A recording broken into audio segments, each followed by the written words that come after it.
समुद्र का मंथन होना आरंभ हुआ तो ये जो सर्प है इसके मुख से जहर निकलने लगा है महाराज। ऐसे ही जहर निकला और जाकर के ये जो जहर है दैत्यों के ऊपर में गिरा है तो दैत्यों का जो शरीर है महाराज पूरा काला पड़ चुका है।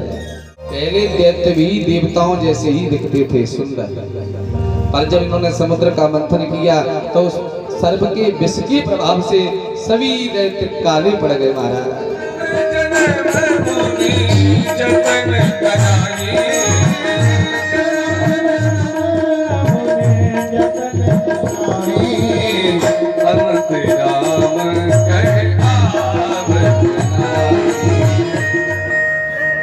परंतु भगवान की कृपा देखो, भरत जी महाराज दूसरे जन्म में मृग बने हैं पर भगवान की कृपा से भरत जी को सब कुछ याद है।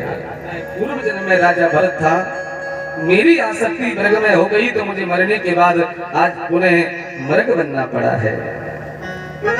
और भरत जी ने मृग योनि में ही भगवान का चिंतन आरंभ कर दिया है, भजन करते हैं। ठाकुर जी की कृपा से मृग योनि जब इनकी छूटी तो तीसरे जन्म में एक ब्राह्मण का इनका जन्म हो गया और तीसरे जन्म में इनका नाम क्या पड़ा है?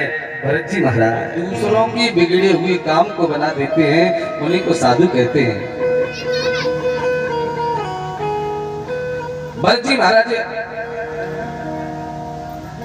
उठते बैठते खाते पीते केवल भगवान का चिंतन करते हैं, कोई काम धाम नहीं करते हैं।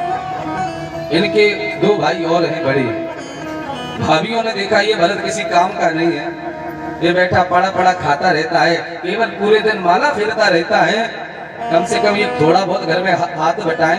हमारे पति काम करते रहते हैं, ये सारे दिन माला फेरते रहते हैं। तो भाभियां क्या करती हैं, अपने पतियों का जो जूठन बचता है उसी को थाली में सजा करके भरत जी को सामने थाली लगा करके दे देती है। भरत जी को कोई चिंता नहीं है कि मुझे जूठन आ गया।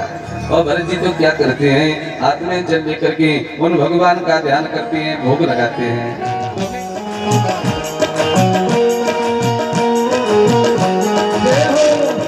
कथा का सीधा प्रसारण देखने के लिए YouTube पर हमारे चैनल जन पहल न्यूज को अभी कीजिए सब्सक्राइब और Facebook पर जुड़िए मधुर जी महाराज से।